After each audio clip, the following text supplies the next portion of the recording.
What's going on, guys? I'm MrGoldenGamer, and I make gaming videos that nobody watches. We finally got all of the information for Black Ops 7 Season 1. They just put out a blog post, and there is a ton of content in the season across multiplayer, zombies, Warzone, and the new mode Endgame, which of course is that mode attached to the campaign. And all of this will be coming out December 4th, which is next Thursday. And there's so much content that in this video, I'm only going to be talking about the multiplayer updates, and I will be making separate videos for the zombies, Warzone, and Endgame content. And I'm especially excited for some of the Endgame content because it was very surprising to me. So definitely looking forward to making that video. So subscribe to the channel if you haven't already so you don't miss any of those future videos. I do a lot of Call of Duty stuff here, any FPS game really. So if you're interested in that type of thing, I'd love to have you on board.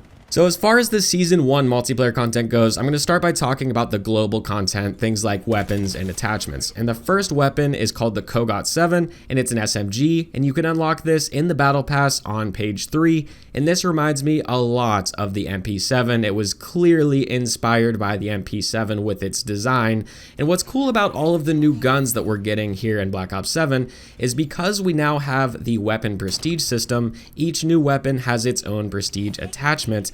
And for the BO7, we get the MFS BO7 Akimbo, so you can dual wield this thing, which is probably a blast. I've always had fun running dual wield SMGs and just rushing, so I think this one will be pretty fun. And for our next weapon, we have the Maddox RFB-AR, and this is unlocked on the Battle Pass on page 6. And many of you know that this is an assault rifle from Black Ops 4 that's making a return. Definitely was a fan favorite. And the prestige attachment for this one is a barrel. It's a burst barrel, the 13-inch MFS Echo Fire Barrel. And the description for this is a firing blowback system that increases the fire rate for every second bullet, granting a boost in firepower at the expense of some slight accuracy loss. Now, I'm a little confused by this because it says it is a burst barrel, but the description leads me to believe that it's fully automatic, so I guess we'll have to wait and see on this one. I don't know, maybe I'm just misreading it, but it sounds like it's fully auto to me. The third weapon is actually a melee weapon, and it is the ballistic knife, of course, a Black Ops classic, and we will be getting that via a weekly challenge reward in week 1, so you'll basically be able to get this on day 1. The next weapon is the Sokol 545 LMG, and this will be in season via an event reward. And what's interesting about this is you can toggle between a slower fire rate and a faster fire rate anytime you want to by default on the weapon, which is definitely different than most weapons in the game. And the prestige attachment for this one is a rapid fire mod called the MFS 48 Dread Burst mod. Now, if you haven't played Black Ops 3, the 48 Dread was an LMG in that game, and it was a burst fire LMG, and I think it was pretty good. I think that was a really good LMG, so I'm looking forward to using this in Black Ops 7. The next one is the NX Ravager, and this will be in season via an event reward as well. And this is just the crossbow, classic crossbow. Finally nice to have this back in a Black Ops game. And the prestige attachment for this is a magazine, the Tri-Bolt. So this is a callback to Black Ops 2. You can load 3 bolts at a time and have a faster rate of fire, which is really nice. Now we have the Hawker HX sniper rifle, and that is just a disgusting name, but we'll be able to get this in season via an event reward as well, and this is just the Ballista from Black Ops 2. I wish they would have just called it the Ballista rather than the Hawker, because that's just such a ridiculous name, but whatever. The prestige attachment for this one is a damage barrel, and it's classified. They didn't really reveal the name, but it says that this prestige attachment allows for a tac stance sniper build, so maybe it's like an iron sights type thing or a laser. We'll just have to wait and see. Doesn't really tell us. And finally, the last weapon is the Strumwolf 45 SMG. Again, this will be in season via an event reward, and the prestige attachment is a magazine, and this one is classified as well, but they do mention that the attachment grants more recoil and power. So those are the new weapons, but there's also new attachments on top of those 5 prestige attachments that I've already mentioned. There are 6 more attachments. And the first one is the Akita Scorchlink Akimbo, and you'll be able to get this via a weekly challenge reward, but it did not tell us which week. This allows you to have dual wield capabilities coupled with a belt-fed ammo capacity and a overheat mechanic. There's a slight dip in damage range and hipfire spread to compensate for all of these buffs you're getting with this dual wield shotgun. So this thing might be insane. It might be very annoying. We'll have to wait and see. The next attachment is the Redwell Shade X suppressor, and this of course is going to be another weekly challenge reward. And this allows you to suppress your weapon while simultaneously improving vertical and horizontal recoil control at a slight cost to damage range and bullet velocity. There will be 4 more attachments available throughout Season 1, and these will all come as weekly challenge rewards as well, but these ones do not have descriptions listed. The first is the Coda 9 Adaptive Discharge mod. Then there's the AK-27 Battle Scar conversion, the M8A1 Full Auto conversion, which that one is pretty self-explanatory, and lastly we have the MPC-25 Contra Bloom laser. And that does it for all of the weapons and attachments. Now we can move on to the maps. We'll be getting 4 maps at launch. And the first one is Utopia, and this is a medium-sized 6v6 map, and aesthetically I think it looks very nice. It's very vibrant, bright blue skies, it takes place on some guild facility, but it's also a 3-lane map. Reminds me of a map that would be in Black Ops 3, I don't know why, but I think I'm gonna like this one. The next one is Fate, and this is a small 6v6 map, and this takes place on the Menendez compound, but the twist is it's all inside of David Mason's mind, so this map is a little bit trippy. Some of the buildings are fragmented, there's these giant machetes sticking out of the ground, so it definitely is a little bit out there, but honestly, that doesn't bother me one bit. The next map also takes place inside of David Mason's mind, and this is called Odysseus. It's a small-sized 6v6 2v2 map, and this actually takes place on the USS Obama, which is the map carrier from Black Ops 2, although this is a separate part of the map. This is like an interior upper deck of the aircraft carrier itself. But this one looks very, very small, like almost stakeout level small from Black Ops 6, so we're gonna have to wait and see on this one. And the 4th launch map is Standoff, which is a medium-sized 6v6 map. This, of course, is a classic map from Black Ops 2. I know a lot of people are complaining, saying they just bring back the same maps over and over again.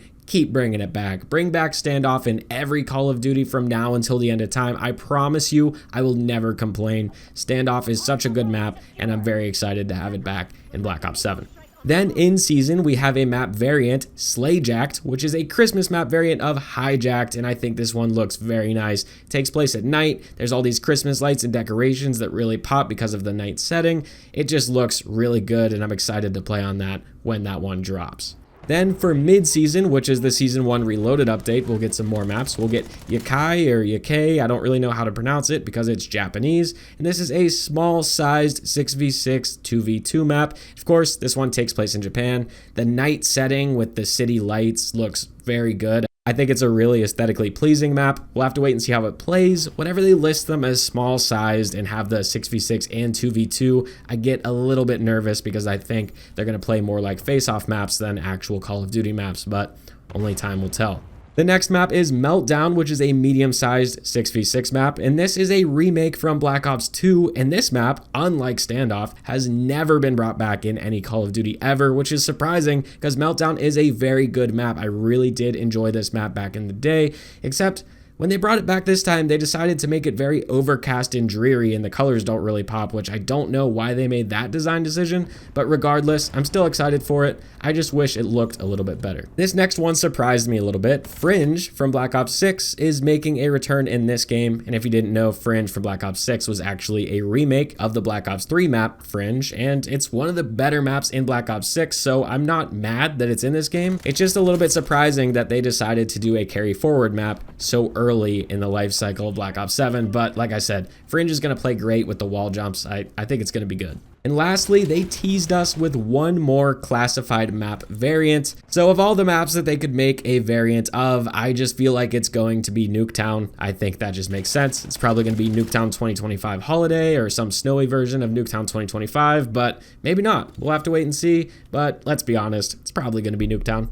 For the game modes, a lot of party modes are making a return here in Season 1. We have Prop Hunt, One in the Chamber, Sharpshooter, Sticks and Stones, and Gun Game all coming in Season 1. Then there's the CODmas limited time modes, of course the Christmas event. The first one is called Holiday Havoc, and this is a festive mosh pit combining your favorite modes with holiday cheer. You need to eliminate enemies to unlock bonuses like quick regen, sprint speed, and movement speed, helping patch up your wounds by propelling you into the next fight.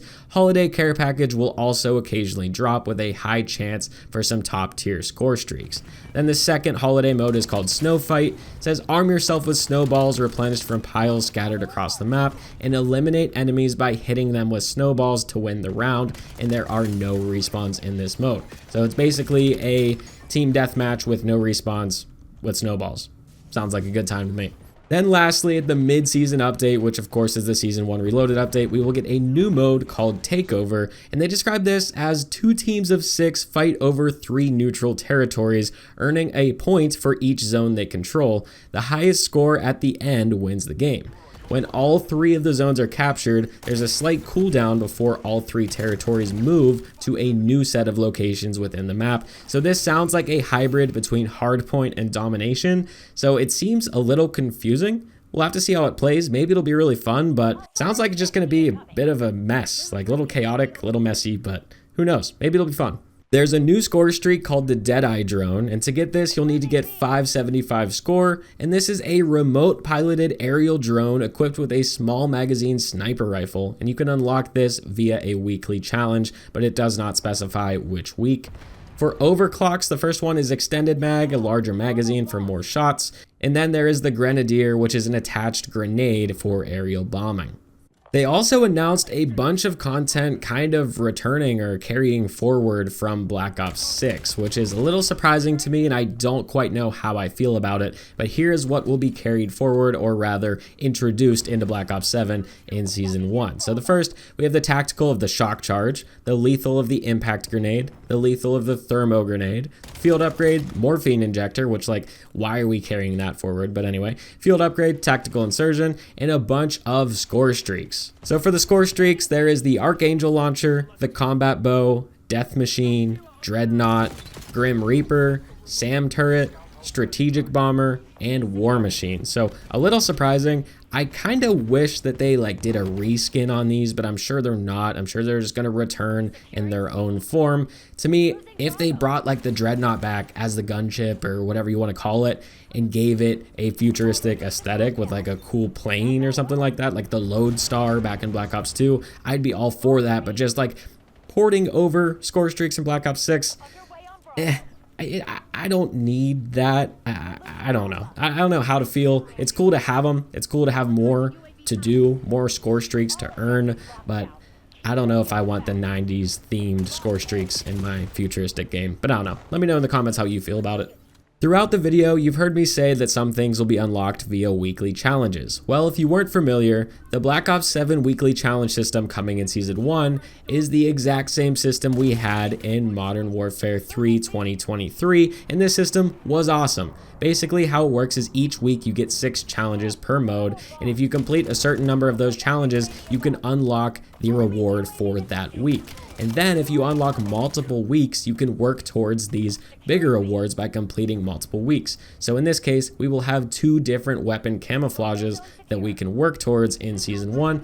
One you'll get at 5 weeks, and one you'll get by completing all of the weeks. So very happy to have this system back. I think it keeps people much more engaged in the game. You have something to work towards each week, and you get new content each week of the season, which just naturally keeps you more engaged. You want to try the new thing each week, so you keep coming back, and I love that they're bringing this back in Black Ops 7. For seasonal events, we only know about 2 so far, and the first one is called Rally Point, and this is across all modes. The rewards include the new weapon, the NX Ravager crossbow, the Covert Viable Operator skin, and the Elimination Tracker gun screen. The second event is Naughty and Nice. This one is across all of the modes as well, and the rewards include the SoCal 545 LMG, the Sweet Tooth Peacekeeper Blueprint, the O Fudge Kara Marksman Rifle Blueprint, and the Snowfall Animated Camo. Very excited to see animated camos back as event rewards. Definitely the more of those the better. They were severely lacking in Black Ops 6. So coming out strong here for the camos in Season 1 of Black Ops 7.